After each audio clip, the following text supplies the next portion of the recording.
Was saying he could do that on his own. Today in higher learning, for weeks, the U.S. Senate has been working to finalize a health care reform plan. Overhauling our nation's health care system, of course, has been the main topic of discussion. But one aspect in health care reform that's kind of been missing from the argument is health care for college students. And here with me, as always, is Peter Kerwin from the Rhode Island Higher Education Assistance Authority. Hello, sir. Morning. Welcome in. So, what's in place for students now? Because I went without health insurance for my through my college. Right. Well, a majority of students get their insurance through employer-based plans, usually their parents' plans.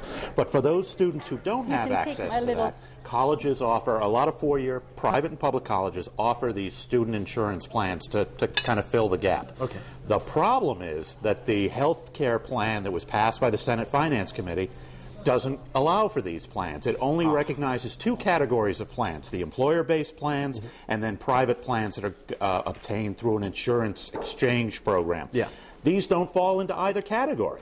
So what you're looking at is, I mean, you've got 67% of students on campus who get insurance through their parents. You've got another 20% like you who are uninsured. Yeah. And then there's a group of about 7% who get them through these student insurance plans. So they're really the ones who are concerned now about what's going to happen. So what can students do? Because obviously they're affected by this. Right. Well, if you're a student who's getting your plan this way now, you probably want to reach out to your Senate office, your United States Senator, and say, please make sure these plans are included in the final version of the legislation. But one thing to keep in mind, they're great plans for colleges, you know, but they're not always good for consumers, because what they do a lot of times now, colleges offering these plans are saying, well, we won't accept other types of insurance at our campus health centers. Yeah. So it kind of forces you to get this even if you don't need it. That's not good for consumers either. So there are folks on the other side who are working to make sure that colleges can't force you to buy these plans, but that at least they should be an option out there. Is there any silver lining?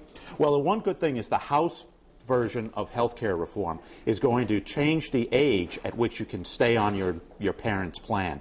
Right now, it may be as low as 23. It varies from state to state. They're going to move it to 27. Amen. And in this economy, when students are getting out of college, maybe finding a hard time getting work, it's going to be nice to have that extra years, you know, to remain covered under your parents' plan. Dad, you hear that?